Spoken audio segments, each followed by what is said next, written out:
folks. Whew, I thought I was shot. Oh, good Lord. You never know. Talk about timing. Might have peeved off a friggin' customer or something, right? Taking shots at you. Anything's possible. Anyway, before we get going at the Bender project here, I'd like to give a shout out to a guy by the name of Steve Robb. Steve has been a long time subscriber and viewer of our videos, and Steve has his own channel now where he does a few videos featuring his favorite channels. What I like about it, it saves me the time of going and looking for good channels for myself. I just look at Steve's, what he recommends is usually fits into my scope of things. So Steve is the type of guy, he knows what he's talking about. He's very knowledgeable. He's a Kubota owner, got a tractor, got a nice little cabin that he features once in a while, and he's got a few nice videos up that I've personally really enjoyed. Got some hints there on fluke multimeters. There's a little bit of this and a little bit of that. Just my kind of channel. So when you get a chance, you can check them out. If you look at my video description, you'll see the link for Steve's channel in the description. So yeah, so we'll go back to the Bender video now. Yeah. I'm kind of all messed up because I'm supposed to be on a job, but I know. It's been a kind of crazy day. Yep. But anyway, yeah, so what we've decided to do, had you just seen in the opening part of the video, I showed you exactly what my plan was, or what our plan was with motorizing this Bender. And we were going to add everything into this video. But this has been a very eventful week, and I've learned a few things this week. Like, I talked about retention, and retention in a video is how many people actually watch your video for how long a time, in percentage-wise. And I found out that the average viewer only watches our videos anywhere from 24 to 26%. In other words, usually around 8 minutes out of a 25-minute or 30-minute video. Of course, now one viewer pointed out that the 25% that people watch is the 25% that Kathy's actually in the video. Way to go, Trevor. Yeah. Figured it out. He figured it out. He figured it out. Nobody could give me an explanation, so now that's one that which I can accept. Well, So yes, thanks for that. and better yet, I can accept Yeah, it. there you go, eh?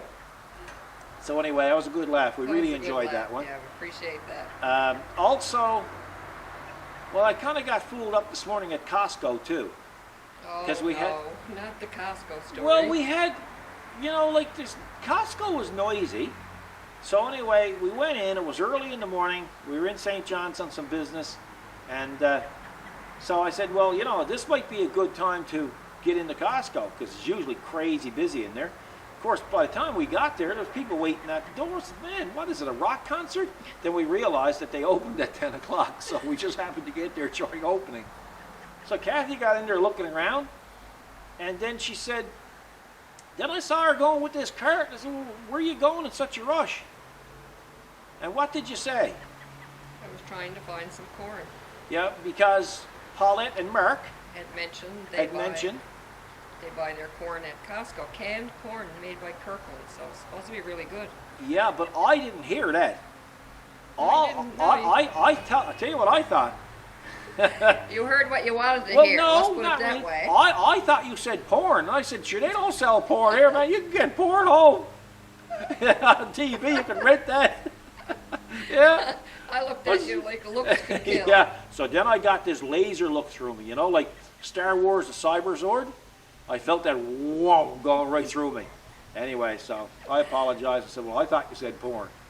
Hey, maybe it's hearing. Maybe it's some start of dementia for me. I don't know. I guess it does sound like corn, but I didn't find my corn either. No, not good, eh? No, they don't sell it here. So anyway, that's what happened. The tubing bender. The Princess That's right. Auto That's tubing what I bender. was wondering about. I've been doing some research on these things. You sure have. And as far as I'm concerned, the Princess Auto tubing bender for a manual bender is the best one on the market. Why do I say that? Yeah, why? Well, I'll tell you why. Because I've been looking at the Harbor Freight ones, Yeah. Not freight, freight, the Harbor Freight ones. Right? You said right. I didn't even pay attention. No, well, you never do. Yeah, why would I start now? Yeah, And true. what makes this one so much better, as far as I'm concerned, in the Harbor Freight ones, is the fact that this is actually made of 3/16 iron. The other ones are stamped, okay? And also, if you look at the Harbor Freight ones, the wheel comes out the center, and that tells me something. Yeah, what does that tell you? That tells me that the drive roller that pushes that pipe back and forth is the top one, which means that it's only driven by one roller, which means that a slippage on the pipe is very most likely. Which means. Not happy, happy, happy. Yeah. Now, with the Princess Auto one, they have a chain here. Why do they have a chain here? Because the two lower rollers are the power rollers. So when you turn one, the other one turns as well. Which means less slippage. Okay? Which means. Which means that I'm happy that I bought the Princess Auto one and not the Harbor Freight ones. That's right. Okay? Now, for all the guys who got the Harbor Freight ones, I have my asbestos underwear on. I got my flame suit in the tool room, so say what you like. I don't care. You're ready. I'm ready. Bring her on. Anyway, so we're going to start the mod. And the mod is going to consist of what? An automated system instead of using the hand wheel. Because I'm going to tell you something, folks. Using this hand wheel, it's not nice. It takes a lot of muscle to bring a pipe That's right. through that. And we've already established your wife's not doing it for you. Exactly. So folks, here's an example of how it looks when you're rolling the pipe. Anybody who got one of these, you're going to need to have this mounted on something substantial. Yeah, This 'cause is only thin wall tubing, so, Yeah, we can tell now how it's. well, I mean, the machine, you know, this is a big bike ramp, right? Yep. So, and I mean, I'm not moving the bike ramp, but still, I don't know. You'd have to have it on a big, you know, workbench and awful. Heavy workbench, and then in those cases, most times you don't have the room. No, that's right. Yeah. You mean start out, you need 10 feet each end. Yeah. Yeah. Now, most people who automate these things or motorize these things use a kind of a motorized threading die outfit. It looks like a big grinder, hand grinder, and it bolts onto the side of it. Well, in this case, due to the fact that we have a chain here, you can still do it. It makes it a little more complicated, but not so bad. For me personally, I think that those machines don't have a long duty cycle. When you start to thread a pipe with one of those motorized threaders, you're basically only threading down a little bit, then you're backing it up and you're putting it away and you're starting again. So I was kind of worried about the duty cycle of it, the longevity of making one of those things work. And Harbor Freight got one. It's only less than $200 for this outfit for threading dies. The problem is with it is the fact that you can't buy that if it's made here if you got to order it from the States, because monopoly money is worth more than our Canadian dollar right now. That's true.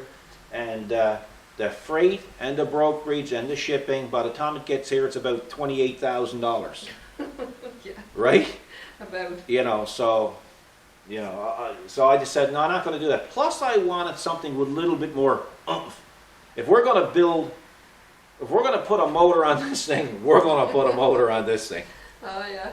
So anyway, I was out here the other day and trying to toss around some ideas of how I was going to do this. And it come to mind, right easy, I said.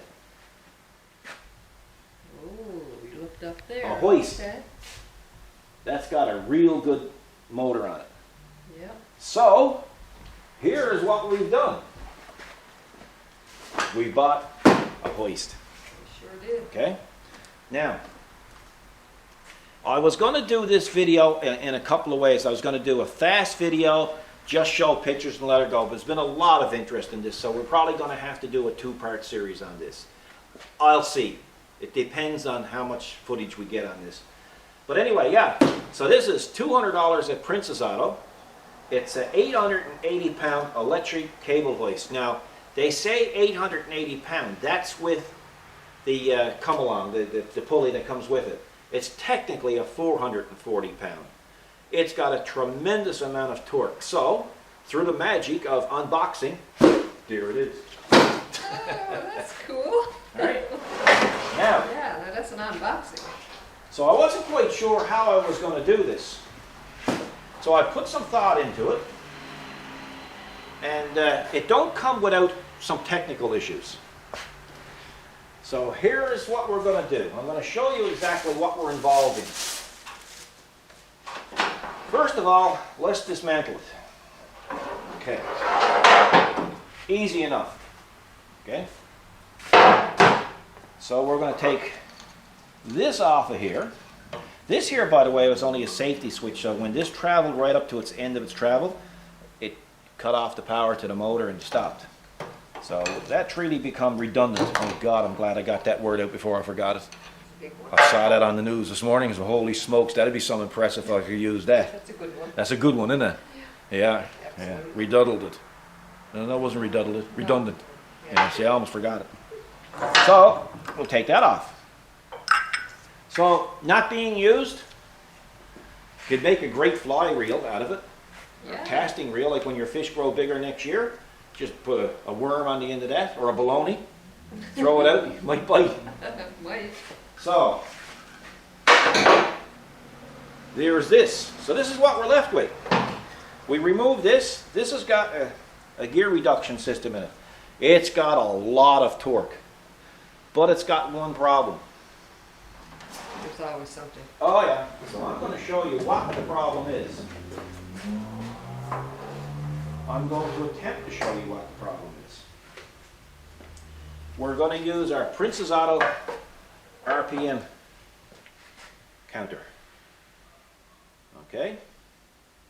Okay. Are you with me so far? I am. So we're obviously leaning to speed, are we? Yeah, we're going to look at the speed of this thing. So, what I've got some reflective material on there. We're going to take our RPM counter and we're going to see how fast this thing spins. Okay? Okay. So I got to plug her in. Plug her in. I'm with you so far. I'm following. Are you? You're right there. Yeah. Cool. Now, this is not long out of the box, by the way. So it's a 110 volt AC power. What I like about it is the fact it's got a remote, a wired remote. Now that's bonus. Now actually I could probably turn that into a wireless remote, but I won't bother, you know. So anyway, I'm unplugged over here. You're unplugged, you do flippy? Yeah, I'm unplugged somewhere. Okay, I gotta go work that out. It helps to have the other end of the plug plugged in. So there you go, yeah. So as you can see, it's a lot of torque, right? Sure is. You can't stop it with your hand because there's gears in it. But anyway, bless you. See, the truck sneezed. Yeah, he did. So this is just a safety switch for when the cable came up to the end. See?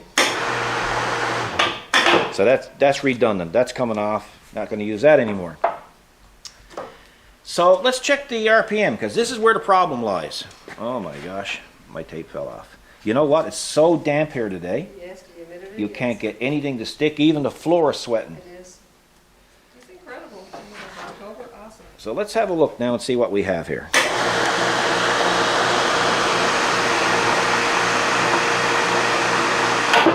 So we have 62 RPM. Just make sure now.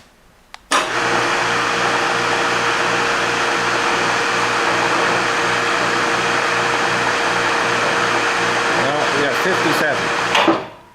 57.3. Is that cool? So we're going to say around 60. Now, that's the modern way. Do you want to see how they used to do it in the old days? Oh my gosh. This is pretty cool. Feast your eyes on this, folks. This will give you feet per minute. Anything. So just watch. We'll put the tip on here. And it's on a timer. You'll hear it. Oh, yeah. So in that designated amount of time, that'll tell you how fast that's turning. So we're going to be looking at from where the needle is to up to that 100 mark. So each one is 5, 10, 15, 20, 25, 30. Okay, so we'll see now. Let's have a look and see. There's a little dimple there in the middle of the shaft. Oh, okay. So we're going to turn it on. I'm going to hit the timer.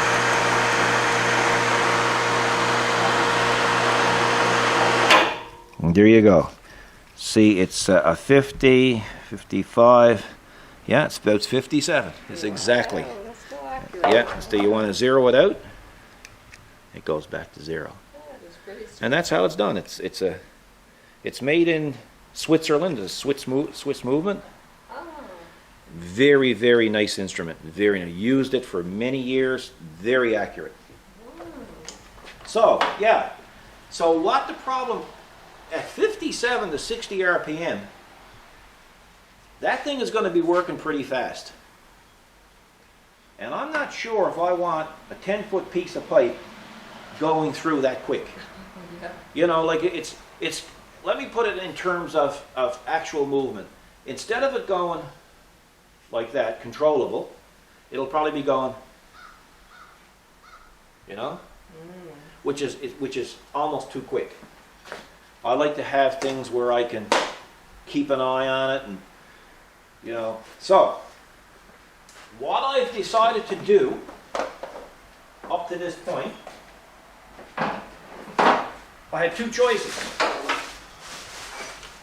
And the two choices to couple that to this, or to mate that with that, is what they call a Lovejoy coupler.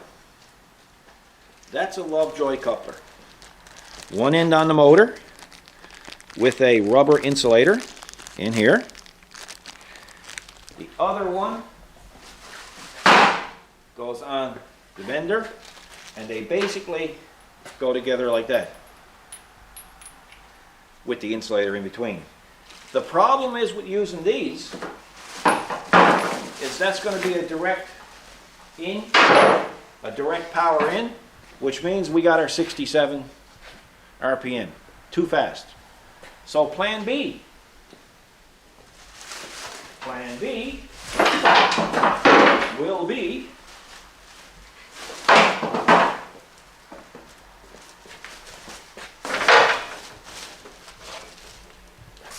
sprocket, motor comes this way. According to my calculations, that'll slow it down to exactly half the RPM, Really? which will be, well, we'll just say we'll shoot for 30 RPM. Much more controllable. Yeah. The disadvantage to it is this motor will be mounted like this. Okay, so it's kind of in the way, kinda, but then again, it really doesn't matter because you don't need the wheel anymore. No.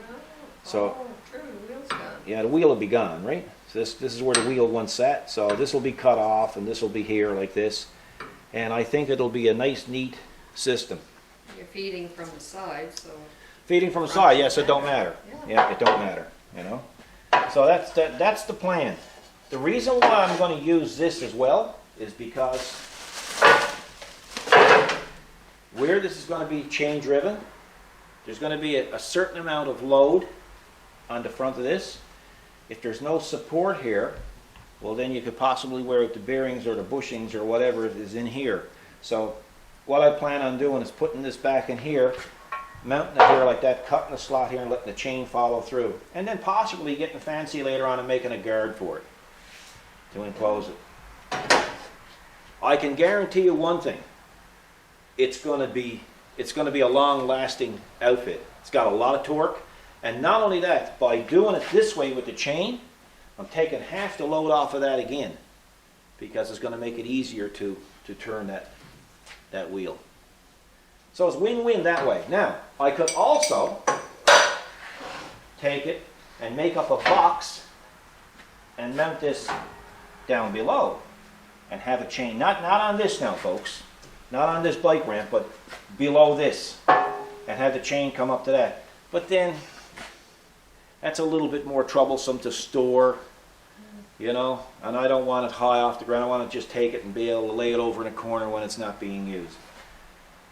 We have some steel here, so I'm going to start the mod after I get through some shop work, because every time I've walked to this in the last 2 days, what happened? Work came in. Work came in. So this is where we're to. Now, another thing that I might do, I still haven't decided to do it yet, is this adjustment here for the roller. I've been thinking about removing this system and putting in a bottle jack, a 2-ton bottle jack.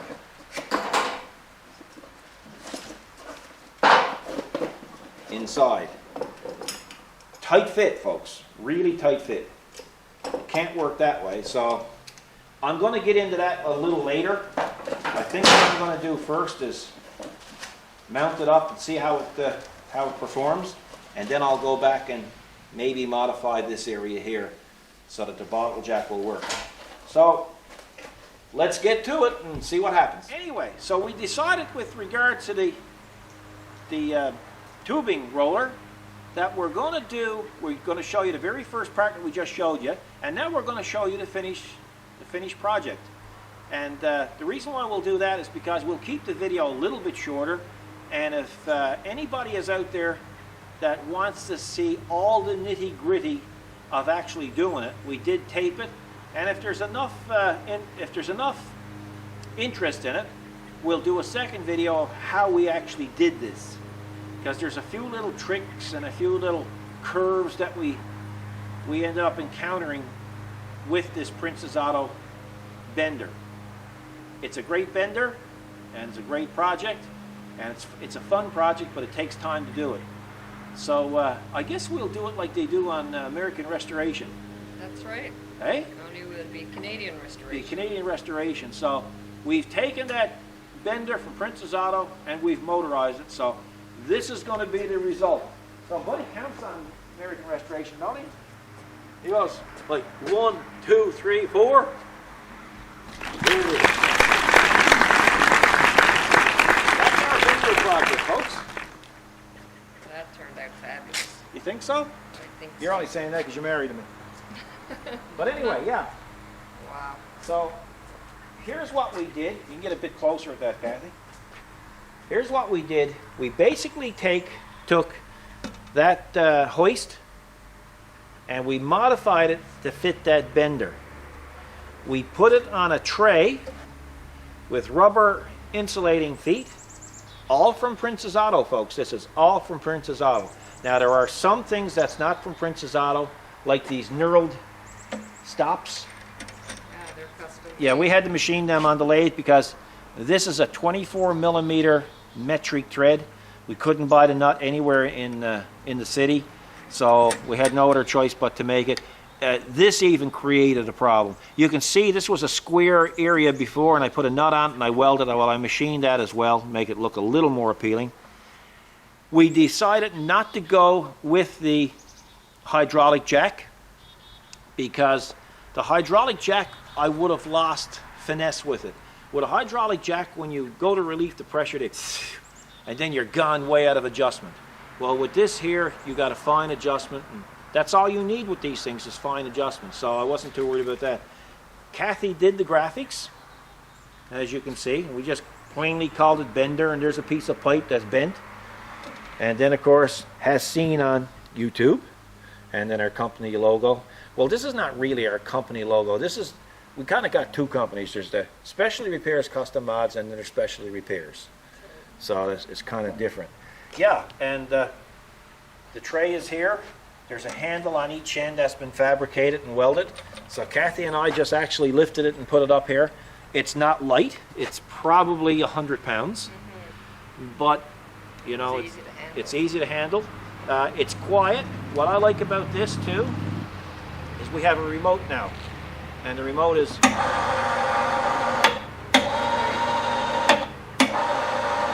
lots of torque. There's some technical issues with that too that we had to contend with, and if there's enough interest, we'll show that in the next video. So let's get the pipe lined up, and we'll give it a little demo and see if this thing actually works. So with regards to the wheel, the hand wheel, I've had people comment and say, why didn't you just put a steering wheel knob on it? Well folks, I'm going to tell you something. When this wheel was on that bender, it took every bit of my force and 2 hands to pull that pipe through that roller.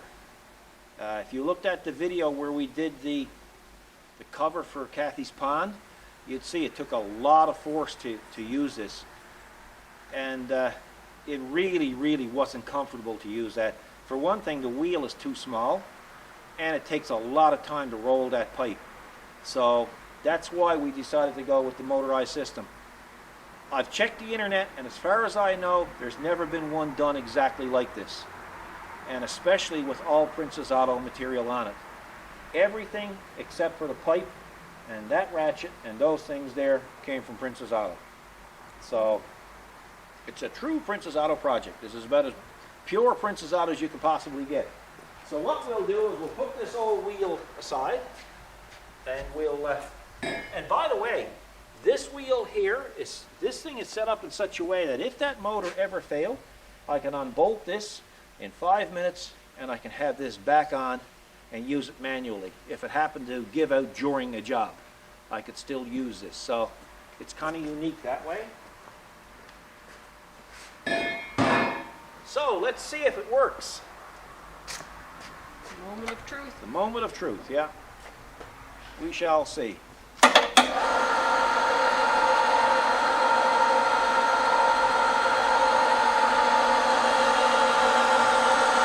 nice and quiet, eh? Yeah.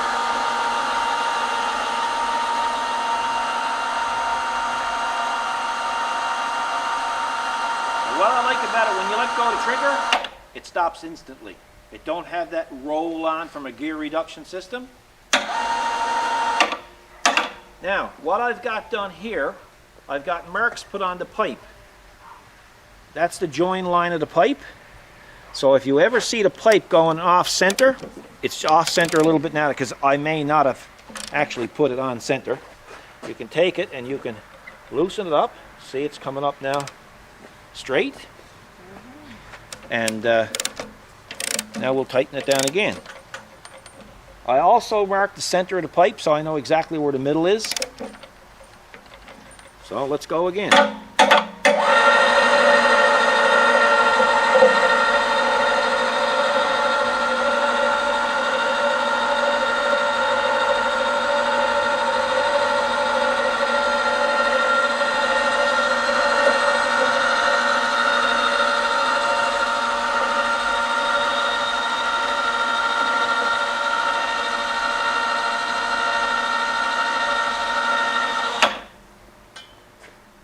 Okay.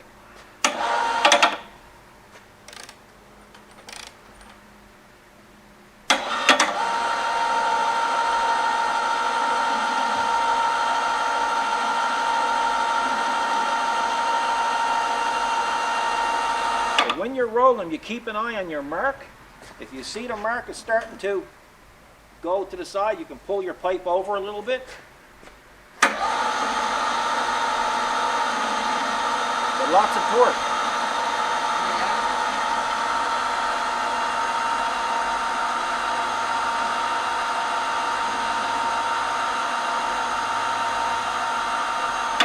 Now I'll tell you, it's a lot easier to use a hand wheel. Yeah, isn't it? It's fast too. It's fast enough. Oh, you don't want it any slower, and you don't want it. It's the perfect speed. No, that's right. Yeah, you tried to make it to go that speed. Yeah. Well, we ended up between I think it was 60 67, I think, RPM. 57. We had 57 first. About 57 was, we'll say 60. Yeah. And we ended up with about 30. There. Yeah. So, which was great, you know?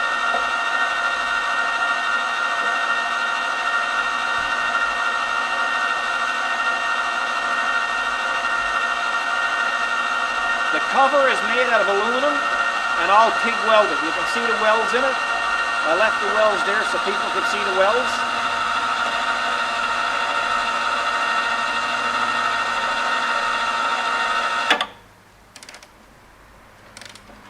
So was that 3 passes? I think we went 3 times. Yeah, well, it don't matter because I'm not counting them because No. when I get to the arch that I want, I'm going to move these down, and that'll be set up for when we go to make the cover, the shelter for Forky.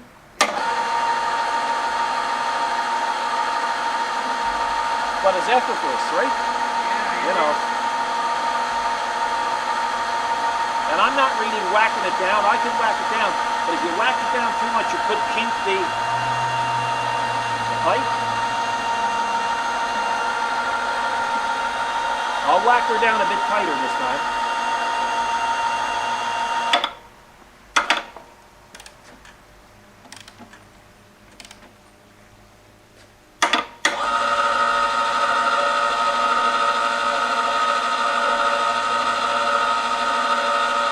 This is, what's the outside, inch and a half? Inch and a half. Inch and a half exhaust pipe, automotive exhaust pipe. Now you can start to really see the arch, right? Yeah, you can. So if you see it wandering off center because of the line, you can just simply pull it back as you're rolling. Because what happens if it goes off center, when you lay the arch down on the ground, one end will be up a little higher than the other.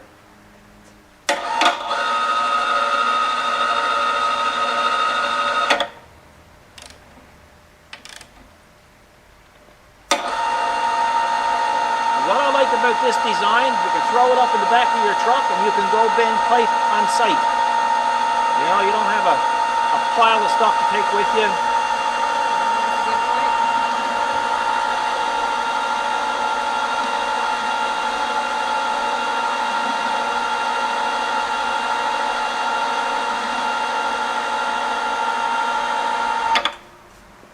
The Princess Auto bender also is driven, the 2 lower rollers are driven rollers. They're powered rollers. The Harbor Freight one is only powered by the top roller, so there's always a chance of that roller slipping. With this here, you got double traction.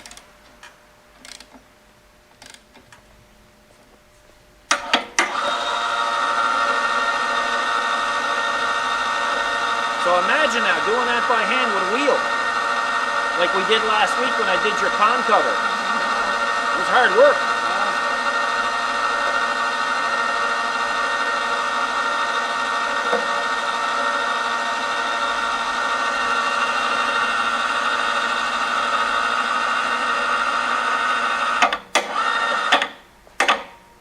It was hard for me too, watching you do it. Yeah, I know. You were really tore up over it. Yeah. Well, I don't want to bend too much because this is going to be the first one for Forky. That's right. So I got to wait till I get Forky because Forky's parked down there. Yeah. So we'll cut it off at this one. Nice shape. Yeah. Yeah, that's right. Oh, And then do you think so? Oh, the Yeah. pipe. Oh, the pipe. Oh, That- that's what you meant. that too.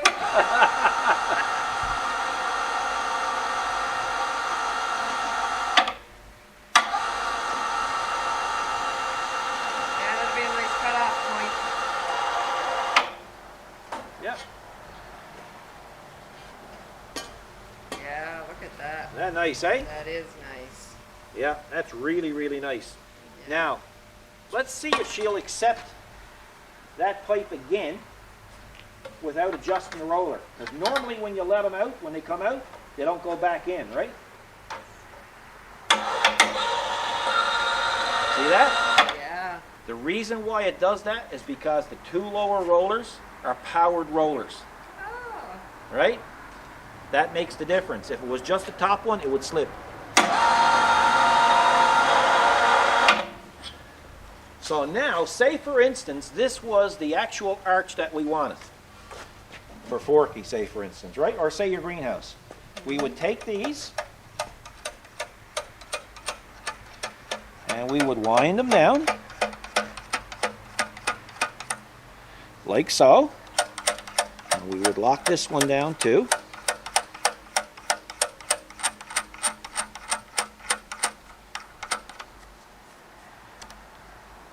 Okay. See, you can't turn it any further. So now when we go to do the other one, we wind it back up, and we know that the arch should be very close to this one when this jam nut gets down there. That's perfect. Right? So, Save all the guesswork. yeah, exactly. Save Right? everything. Now that driveway is not exactly No. level, but look at it. Yeah. It's level on the ground. Yep. So there's the middle of our pipe. So now, when it comes time to make this for Forky, our forklift, we'll go to a regular pipe bender and we'll put the expansion joint on here and have it come down, and that way it'll get our height, Yeah. right? Yep. Perfect. So, And a one-piece pipe. and well, it's going to be one piece for the top, you know. So yeah.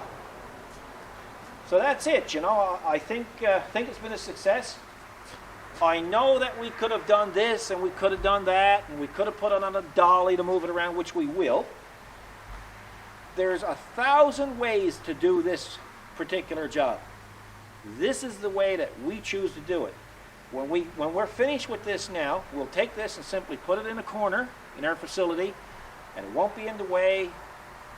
It's easy to move, a handle on each side, and we built this for our needs. I mean, if I kept that this much longer, sure, I'd have a GPS and an air conditioning on. You know? That's right. Everyone needs to build according to their needs. Yeah, exactly. You know? Now, some And people means. might say, I don't like it. I'm okay with that too. Yeah. But I'm telling you, it's got everything on it that I needed for a tubing bender. And it's also safe. Yeah. There's nothing that's going to fly off and hit you. It's encased. You know, right down to the details of the bolts being used in the OEM bender. I use similar ones for the cover. The cover is 1/8 aluminum. The bottom plate is 1/4 steel. 3/8 round, solid round stock. And that's it. Now, people will say, well, what happens if you need to change the rollers? Well, come over here, Kathy.